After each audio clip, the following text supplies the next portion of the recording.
Bonjour à tous. Alors merci à tous d'être venus. Merci à Erwan, en fait, vu qu'on est au cinéma, son intervention nous permet un petit peu de teaser un peu mon intervention, parce que je vais revenir sur les chiffres qu'il a évoqués un peu plus précisément. Et hop, pardon, excusez-moi, on va descendre. Et on va ensemble parler un petit peu de tabac et de la crise. Alors ce tag m'a fait un petit peu sourire, Sans sortir, puisque je trouve qu'il résume avec humour et un peu de justesse quand même, ce qu'on a tous vécu ces quelques mois. Alors la question de tabac et crise sanitaire, peut-être que vous posez la question, pourquoi suivre tabac et crise sanitaire? Eh ben parce que les études ont montré que il y a des liens entre consommation de substances psychoactives, alors crise en général, voilà, il n'y a pas seulement crise sanitaire, mais crise, et notamment tout ce qui est anxiété, dépression, mal-être. Voilà, il y a des liens entre les deux, et on a des études qui sont soit monothématiques sur le tabac, soit des études dans le cadre de substances psychoactives, ou soit des études plus larges dans le cadre de la qualité de vie. D'accord. Donc là, on va un petit peu les voir ensemble, ce qui ont été faits durant l'année 2019 et 2020. Alors en introduction, j'aimerais bien quand même revenir quand même sur la pandémie. C'est un moment quand même assez exceptionnel. Alors des pandémies, l'être humain en a connu beaucoup. On prend la grippe espagnole début du XXe siècle, on prend la peste, d'accord, qui a décimé quasiment un tiers à la moitié de la population européenne. Mais par contre, ce qui est peut-être nouveau, et ce qu'on a tous vécu, c'est une pandémie, j'ai appelé 2.0, dans le sens où on a des outils de communication qui nous ont permis, en temps réel, et c'est peut-être ça comme une grande première, de pouvoir suivre une pandémie de son point d'origine, de son foyer, jusqu'à sa répartition partout dans le monde. Et quand je dis en temps réel, c'est jour par jour, quasiment, même heure par heure. Maintenant, avec les réseaux sociaux, vous pouvez être instantanément informé de ce qui se passe aux États-Unis, au Japon, en Chine. L'aspect positif d'Internet et cette collaboration 2.0, c'est que on a vu au niveau mondial, on a pu tous ensemble se fédérer pour essayer de trouver des solutions au niveau des vaccins, au niveau des gestes barrières, au niveau des politiques. Ça, c'est très intéressant. Le problème peut-être et les limites, c'est peut-être l'hyper-information, le 24/24, avec on va dire le problème peut-être des médias et des réseaux sociaux qui est, c'est un peu comme quand on pense tout haut, vous voyez. C'est-à-dire que quand on pense tout haut, souvent quand on parle, on a un filtre entre ce que l'on pense et ce que l'on dit. Il y a une étape qui nous permet de nous adapter à la personne en face. Et quand c'est du 24/24, on pense continuellement. Et vous savez que quand vous pensez continuellement, des fois, vous faites des erreurs, vous revenez sur ce que vous dites, et il peut y avoir pas mal de bêtises. Et c'est vrai que vous avez vu pendant ces derniers mois, on a eu pas mal de bêtises qui ont été dites, qui ont entraîné quoi? Et le problème, quand je dis des bêtises, c'est des bêtises, mais vu qu'on avait peu d'informations, c'était compliqué. Mais quand on est en contradiction dans ce que l'on dit, par rapport à la population, ça donne un contexte d'incompréhension, d'anxiété, pour beaucoup. Et c'est vrai que la plupart des personnes ont eu peur, notamment au début. Alors la peur de l'inconnu fait partie des choses les pires pour l'être humain. Le fait de ne pas savoir ce qui va arriver fait que, naturellement, vous savez, on imagine. Voilà. Et quand on imagine, on a besoin de solutions, on a besoin de réponses. Et les personnes vont chercher des réponses. Parmi tous, et on a eu beaucoup de réponses, voilà. Et les gens ont pioché plus ou moins les réponses qu'ils avaient, qui leur parlaient, tout simplement. Emmanuel Macron l'a bien dit dans son premier discours, nous sommes en guerre. Et quand nous sommes en guerre, ça renvoie forcément à l'insécurité, à la mort, aux pénuries. On a vécu des pénuries. Vous vous rappelez tous, les gels, les masques, les vaccins, avec des masques à 25 voire 50 euros, des fois 1 euro l'unité, voire plus sur le marché noir. Voilà. Les gels, les vaccins aussi, et je parle pas non plus, alors ça c'est propre à quand il y a eu l'annonce du confinement, les magasins alimentaires qui ont été dévalisés. Voilà. Donc ça, c'est un autre effet, et je parle pas non plus pendant le premier confinement, on parlait de confinement de la farine, parce que c'est un autre moyen, parce que les gens ont fait des gâteaux, et ils avaient besoin de levure et de farine, et donc il y a eu une deuxième pénurie dessus, surtout pour les enfants. Peut-être ça a été votre cas, en tout cas c'était le mien. Voilà, pour les enfants, c'est très ludique de faire des gâteaux pendant la pénurie, pendant le confinement. Alors on a une insécurité sanitaire avec un gros problématique qui a été, on a eu peur de tout le monde à un moment donné. Peut-être vous vous rappelez, au tout départ, donc ça venait de Chine, on a appelé... Alors les mots sont importants. En addicto, on a tendance à dire que les mots ont leur importance. On parle de motivation, pas de volonté. Voilà, les rechutes, la reconsommation. Et c'est vrai que au tout départ, on a appelé ça la grippe chinoise, grippe asiatique. D'accord. J'en suis concerné, d'accord. Et pendant un moment, c'est vrai que il fallait pas que je tousse au milieu d'un magasin, parce que sinon il y avait une sorte de... Voilà. Alors, j'ai pas joué, j'ai hésité à m'amuser dessus, j'ai fait non, parce qu'honnêtement le contexte est tendu, hein. Il y a eu des émissions dessus, et la population a été stigmatisée pendant un temps, parce qu'il y a la peur, d'accord. Et c'est vrai que cette stigmatisation-là, elle existe hein, partout, comme on a dit tôt. Après, avantage, on a parlé après de SARS, on a parlé de Covid-19, de Covid-19 variant britannique, brésilien, sud-américain, et hop, pouf, on est reparti sur les stigmatisations. C'est pour ça que maintenant on n'a pas alpha, bêta, gamma. Voilà, on reprend. Il y a toujours des choses qui font qu'il faut faire attention, et les mots sont toujours importants dessus. C'était pour redire dessus. Et le troisième point, avant de revenir un peu sur le tabac, c'est quand même, on s'adapte assez vite. Hein. Il y a quelques mois de cela, tout ce qui est à gauche, c'était des gestes, des comportements qui étaient quasiment inconnus. La visio, peut-être ça vous parlait, mais la majorité d'entre vous, personne n'a de visio, déjà parce que vous n'étiez pas équipés pour, les ordinateurs n'étaient pas équipés. Mais se laver les mains, distance sociale, le fait dans un magasin avec des vitres, avec quelqu'un qui nettoie tous les 15 minutes sa caisse, ça vous choque plus. D'accord. Et au contraire, alors ça va mieux, mais ça vous a peut-être fait aussi, mais au tout départ, quand on voyait des films, des émissions de télé, vous savez, quand les gens s'embrassent, se touchent, etc., ils étaient obligés de le mettre dessous. Que c'était avant la période de Covid. Parce que ça, enfin, même pour vous, peut-être ça gênait, ça faisait bizarre. Maintenant, on peut bien identifier les films ou les périodes qui ont été faits pendant la Covid et hors Covid. Mais tout ça, en fait, avec du recul, en fait, je dis le bonjour aussi, c'est vrai que le check fait partie des choses qui sont plus ou moins rentrées aussi dans les mœurs. Est-ce que ça va revenir la bise? Je ne sais pas. On va voir au niveau des changements de comportement sur le long terme. En tout cas, tout ça, en fait, ça a quand même beaucoup influencé en quelques mois. Hein, quelques mois. Confinement, déconfinement présentiel, distanciel, passe sanitaire, c'est des mots qui sont venus dans le langage courant. D'accord. L'année prochaine, à mon avis, le Larousse et le Petit Robert, ils vont grossir. Et ce qui est très intéressant, je trouve, c'est surtout les mots scientifiques qui sont arrivés, qu'on entend dans les médias. Hein. Cluster, contact tracing, c'est des mots qu'on n'entendait pas du tout avant. D'accord. Et aussi alors la PCR, les tests antigéniques, tout ça sont des mots qui sont venus un peu dans le langage courant. On va revenir aussi, et tout à l'heure vous avez intervention du sociologue M. Periti-Wattel, qui montre que c'est important parce que derrière chaque mot, on a des visions, des représentations, des notions un peu différentes. D'accord. Alors tout ça pour dire en fait que c'est quand même une période exceptionnelle, il y a beaucoup de changements, d'accord. Ça a changé sur les comportements. Alors la question, est-ce que le confinement a plus ou moins influencé sur le comportement tabac, on va dire en général. Alors, vous vous rappelez, le tabac est un statut particulier. Quand on dit qu'il a un statut particulier, le 14 mars 2020, c'était un samedi, il y avait 37 millions de personnes qui regardaient et qui étaient pendues aux lèvres de monsieur Édouard Philippe, puisqu'il a annoncé officiellement la fermeture des lieux publics non indispensables. C'était un grand débat, vous savez à l'époque, est-ce qu'il est indispensable, pas indispensable, le produit de première nécessité, qui est un débat toujours actuel. Et on voit en fait que tous les lieux de loisirs, plaisir, vous verrez, on pourra discuter pour loisirs, plaisir, en tout cas, les lieux des bars, restaurants, cafés, cinémas, discothèques, fermés. D'accord. Et par contre, ce qui a été à l'époque jugé comme lieu indispensable, vous avez les magasins pour manger alimentaire, les pharmacies, les banques, les bureaux de tabac, et les stations essence, d'accord. Alors peut-être que vous vous dites, alors ça a été confirmé dans un décret en bas, qui est même au-delà du bureau de tabac. Enfin, vraiment, c'est vraiment les produits du détail à base de tabac, cigarettes électroniques, matériel, dispositifs de vapotage, qui a été autorisé. Alors vous allez peut-être dire que c'est l'industrie du tabac qui est, alors pas forcément, non, en fait, en France, on a l'avantage d'avoir pas de conflit d'intérêt, donc ce qui est bien, d'accord. Ce qui est pas vrai forcément dans d'autres pays. Hein. Et cette décision aussi a été soutenue par des associations à la fois d'usagers et de professionnels de la réduction des risques, d'accord, pour le premier confinement. Alors il existe par exemple en Pologne il y a des conflits d'intérêts où Philip Morris a financé des respirateurs pour l'AREA, voilà, c'est possible. Mais en France on est quand même un peu, heureusement, dessus, c'est pareil. Donc ce qui s'est passé lors du premier confinement, c'est qu'on a eu la première fermeture des frontières, et forcément, premier effet qui se coule, c'est les gens paniquent, et deuxième effet, ils vont en acheter. Donc, et forcément, vu le prix du tabac en France, les frontières ont été prises d'assaut, d'accord.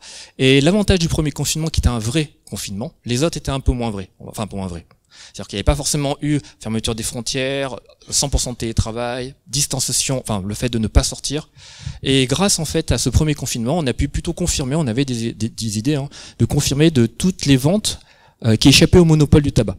Des buralistes, pardon, des buralistes. Et on estime entre 20 et 25%, entre 1/5 et 1/4 des ventes qui sont faites soit à l'étranger, soit au niveau des frontières, soit dans un espace duty free. Voilà.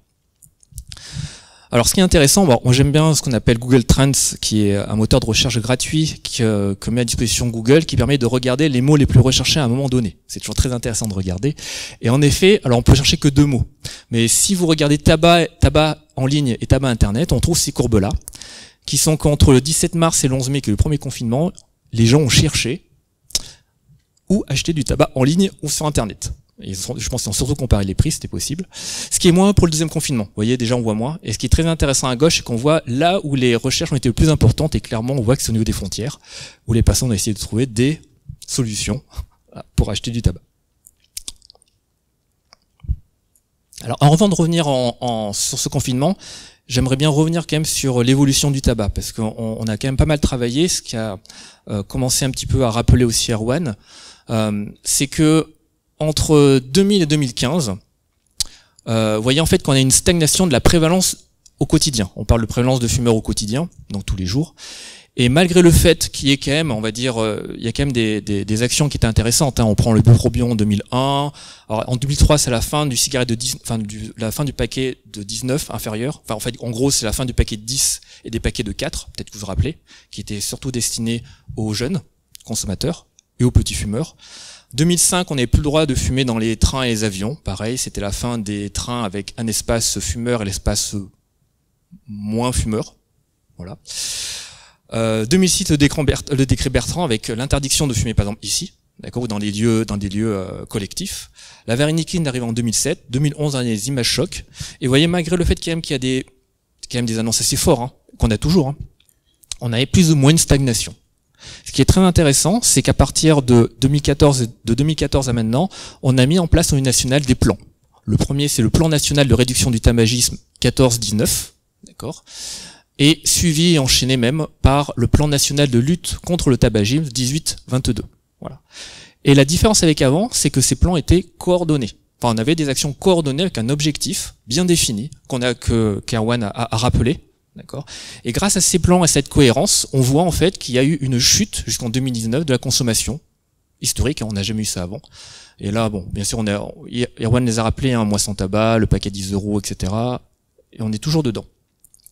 Et si on met cette courbe-là avec le prix du tabac, alors, pour les personnes peut-être qui pensent encore que le prix du tabac seul permet de dissuader, je vais vous montrer. C'est pas alors peut-être dans les îles. C'est vrai que dans les îles, comme l'Angleterre, l'Irlande, l'Australie, où il y a autour il n'y a pas de frontières, c'est vrai que l'augmentation du prix du tabac a on va dire peut-être plus d'influence sur la prévalence. Mais dans des pays où on est transfrontalier, on a vu que alors la première tendance c'est entre 2000 et 2004. Donc vous voyez, en bas on a l'augmentation du prix, on est passé de 3 € à peu près à 5 €, qui fait 36%. Et on a une légère baisse de 2%, on va dire. On a continué entre 2005 et 2009, où on a très peu augmenté. On est passé de 7%, de 5 € à 5 €, de 5 € à 5,30 €. On a eu une stagnation, voire une augmentation, très peu de différence jusqu'à maintenant. On a tenté de re-augmenter encore beaucoup, sans mettre en place d'action. Et on voit que le fait d'augmenter de 20%, qui est près de 2 €, qui est après la même qu'entre 2000 et 2004, en termes de prix, on voit que ça n'a aucun effet. Ça stagne. Et par contre, quand on continue à augmenter et qu'en plus on met en place une politique cohérente et coordonnée, on voit que là on a des actions et on a une chute, 3,5 points. Si on zoome un petit peu sur l'âge, c'est très intéressant l'âge. Comment on a évolué entre les années 2000 et actuellement? On a deux tendances. Vous voyez en fait à gauche, les jeunes de moins de 44 ans, et à droite, les moins jeunes de plus de 45 ans. on voit qu'il y a vraiment deux grosses tendances où les jeunes, pardon, on va dire les moins de 44 ans, pardon. Les moins de 44 ans fument beaucoup moins. On a une grosse tendance à diminuer, on le voit clairement, qu'entre les années 2000, alors malgré le fait qu'il y a quelques peut-être variations, mais depuis les années 2000, on diminue. Par contre, c'est intéressant, c'est que qu'à plus de 45 ans, on stagne, voire, on le voit, entre 55 et 64 ans, on a une augmentation de la consommation, premier point. Et la deuxième qui est intéressante, c'est que sur les plus de 45 ans, il y a une diminution de la différence homme-femme. Voilà. Les femmes rattrapent même, on le voit là dans les années 2018, où même les femmes ont, dans 55-64 ans, ont redépassé les hommes pour redescendre un peu, mais on est sur des tendances vraiment de diminution d'écart. Ça, c'est le premier constat, c'est très intéressant au niveau de l'âge. Si on regarde des diplômes, pareil, entre 2000 et 2019, on va faire simple, à gauche, même si les personnes qui avaient le bac étaient un peu plus, en bas, il y a un groupe qui était de aucun diplôme inférieur au bac et supérieur au bac, qui avait une consommation autour de 30%. Au fur et à mesure des plans, des actions, voilà, et des comportements, on voit très bien une séparation des courbes avec une hiérarchisation qui permet actuellement de dire que plus le diplôme est élevé, moins il y a de fumeurs. Voilà. On voit bien en fait que cette courbe-là se défait, et avec un écart de 14,3 points entre les personnes sans diplôme et les personnes qui consomment. Voilà. Alors, ça on va revenir. Si on voit par... alors, on regarde par revenu. Alors, ce qu'on appelle les revenus les plus faibles, c'est moins de 1100 euros. Les revenus deuxième, tertile, c'est entre 1100 et 1800 euros, c'est les moyens. Et plus de 1800 euros, c'est les études, c'est comme ça, hein, plus de 1800 euros, on est dans les élevés. Voilà. Et on voit aussi la tendance, en 2000, on était tous les trois à peu près au même niveau de prévalence, de consommation quotidienne. Et pareil, on voit très bien la séparation avec, pareil, une hiérarchie. Plus les revenus sont faibles, plus il y a de consommateurs de tabac. Voilà, les trois. Alors, petit aparté, là on parle de prévalence, c'est-à-dire qu'on ne parle pas de quantité de cigarettes par jour, d'accord? Parce que ça c'est une petite particularité. Avant, dans les années 2000, alors j'ai pas mis ici les chiffres, j'étais retombé sur le rapport de la loi E20 de 2000 qui faisait une première synthèse, qui montrait clairement que en fait les gros fumeurs, enfin les étudiants fumaient beaucoup, enfin tous les petits fumaient beaucoup, mais étaient plus proches de 12 à 13 cigarettes par jour. Les gros fumeurs, c'était les chefs d'entreprise et les professions intellectuelles. Voilà, qui était plus proche du paquet de 20, 17-18. Voilà. Et après ça a inversé la tendance. Voilà. La deuxième chose, alors c'est pour faire sourire, c'est vrai que ce qui m'avait surpris dans les études, c'est qu'on séparait le fait d'avaler ou pas la fumée. Parce qu'à l'époque, dans les années 2000, en fait, il y a des gens qui crapotaient, qui n'avalaient pas la fumée, et des gens qui avalaient. Voilà. C'était maintenant on les retrouve plus dans les études. Voilà, j'ai vu ça. Ça me fait sourire.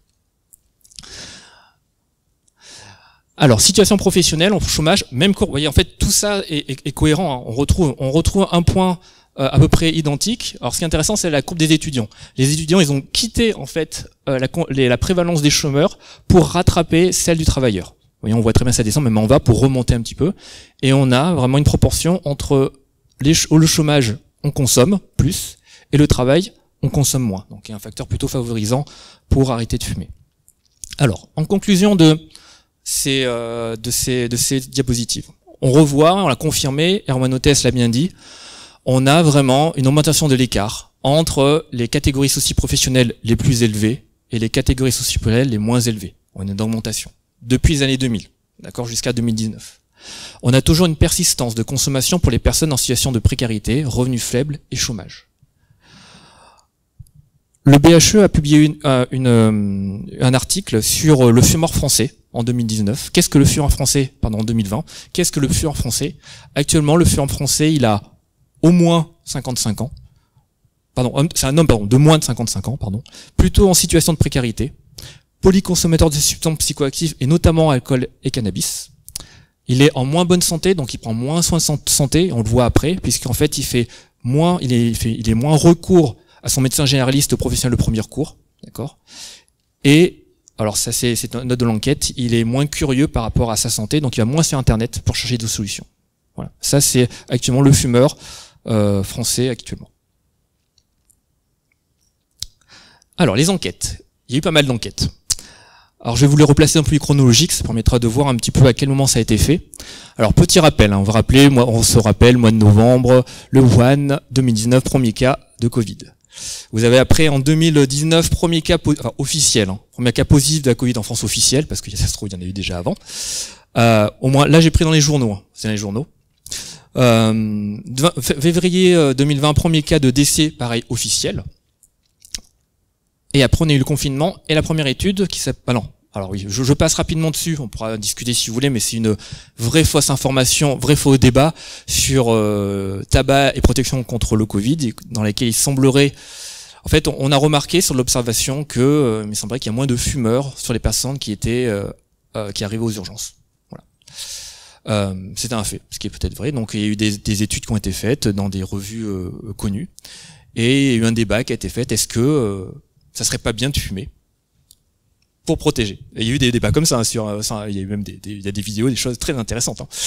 Il y a le Haut Conseil de Santé Publique et donc qui a été coordonné par le professeur Alla, qui a rassuré tout le monde. Voilà, alors même si en effet on peut poser des questions sur le fait que peut-être le tabac ou plutôt la nicotine diminuerait peut-être, on va dire, le taux d'infection de la Covid. Par contre, au niveau rapport bénéfice, il n'y a pas photo. Voilà, il n'y a pas photo du tout. Et les personnes par contre dans les cas graves, il n'y a pas photo aussi. Le tabagisme est beaucoup plus grave. Donc on a eu fin de la polémique dessus. Par contre, il y a une première étude qui a été faite, c'est Coviprev qui est fait par Santé publique France, qui est une étude globale sur les comportements de la santé mentale. Elle est accessible, vous pouvez y aller, c'est intéressant, il y a beaucoup de chiffres. Et ici, il y a 2 points sur l'alcool et le tabac. Donc on va utiliser un peu ces chiffres-là. Au mois de septembre, à la rentrée, on a eu un premier tendance qui a fait un zoom sur le premier confinement. Voilà, c'est addiction en France au temps du confinement, avec un zoom sur alcool, tabac, cannabis, autres drogues illicites et jeux d'argent et de hasard. Voilà, mais vraiment ça, c'est uniquement sur le premier confinement. Hop. Après le deuxième confinement, on a eu, comme chaque année, l'OFDT qui met à disposition le tabagisme et ses chiffres en fait sur toute l'année 2020. Vous avez alors il n'y a pas de on va dire c'est pas des chiffres où on demande aux fumeurs s'ils fument ou pas. On a vraiment des chiffres statistiques de vente de tabac, de médicaments, de tabac à service, du baromètre à N+1, à -1 pardon, du tabac et tout ce qui est vapotage. Voilà, mais notamment on a beaucoup de chiffres de volume, etc. Mais ils sont aussi complémentaires intéressants. Vous avez Addiction France avec BVA qui a coordonné une grosse enquête entre le 15 et le 24 février sur la répercussion de la crise sur les conduites addictives, et avec bien sûr le tabac, mais aussi alcool, cannabis, médicaments psychotropes et écran. Pareil, toutes ces études sont accessibles en ligne si vous voulez aller les voir. Et enfin, vous avez eu le baromètre Santé publique France qui a publié sa consommation 2020 réellement sur la consommation de tabac. Avec une particularité, c'est qu'en principe, souvent leur enquête c'est sur 6 mois.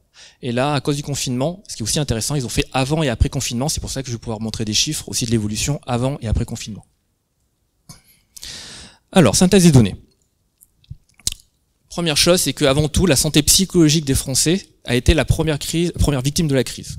On a à peu près un Français sur 2 qui se dit avoir un impact négatif sur sa santé psychologique, qu'on voit tout en haut, et sa vie sociale. Et sa vie sociale, notamment, ça a été avec ses proches, d'accord, sa famille, et sa pratique sportive, ou on va dire sa pratique associative en général. D'accord. Vous avez les autres un petit peu en bas aussi. Alors, c'est vrai que quand on regarde les chiffres 2020, on voit, comme l'a dit Erwan, une légère augmentation de 1,5 points par rapport à 2019. Malgré le fait qu'en mai 2020, alors je vous rappelle, c'était la fin des cigarettes là mentholées aromatisées, on a atteint le paquet à 10 €.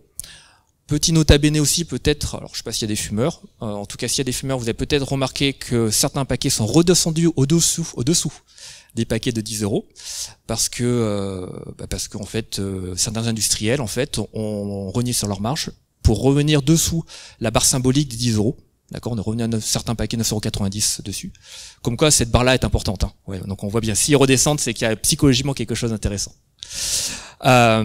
Et c'est vrai que c'est une première hausse par rapport à plusieurs années. Alors à relativiser, parce que quand on regarde vraiment l'étude Et quand on compare, on voit en fait que, comme l'a dit Erwan, ça a été jugé comme une variation non significative sur l'année. C'est-à-dire qu'on est plutôt sur une stabilisation de la consommation et il faudra attendre la consommation 2021 pour vraiment confirmer la tendance. Voilà.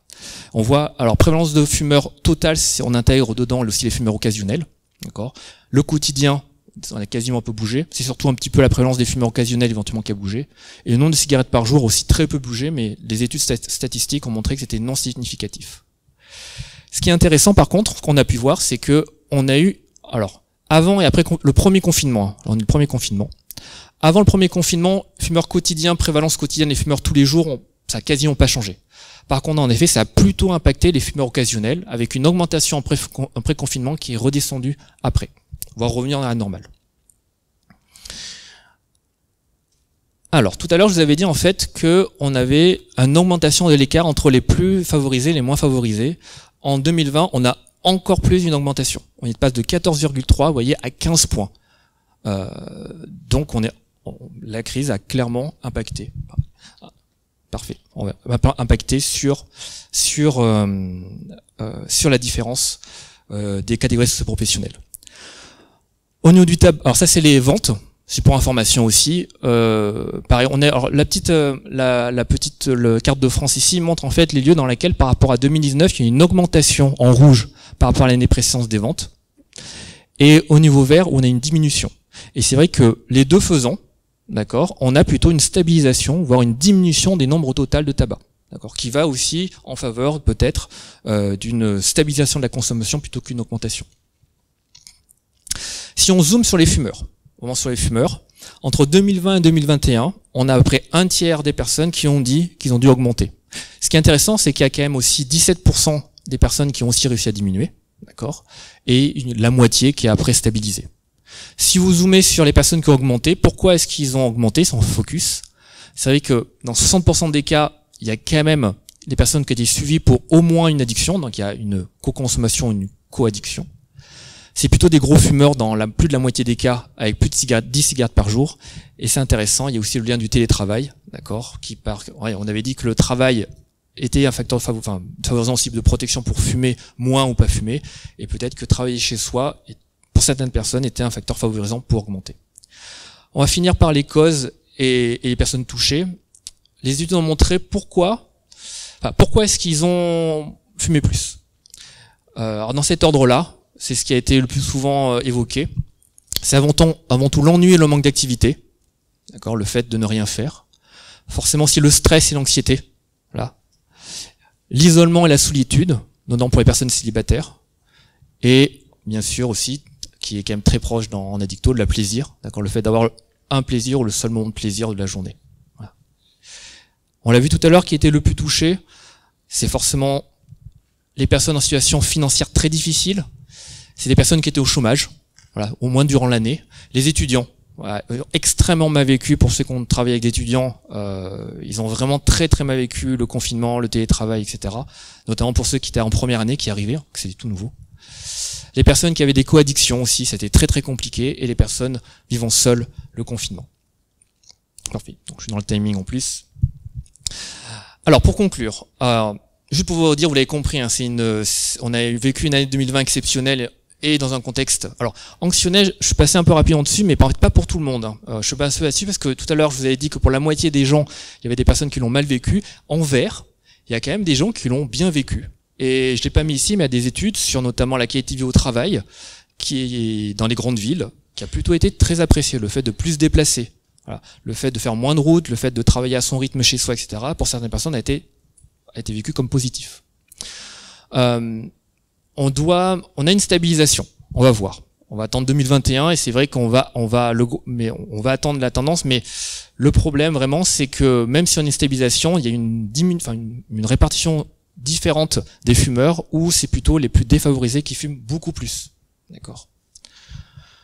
Et en plus, l'augmentation du PK à 10 €, comme l'a dit Erwan, ça va encore plus les rendre en difficulté. On va devoir attendre le baromètre 2021 pour vraiment savoir et confirmer la tendance. Et donc plus général, là on a fait le tabac, mais les addictions en général.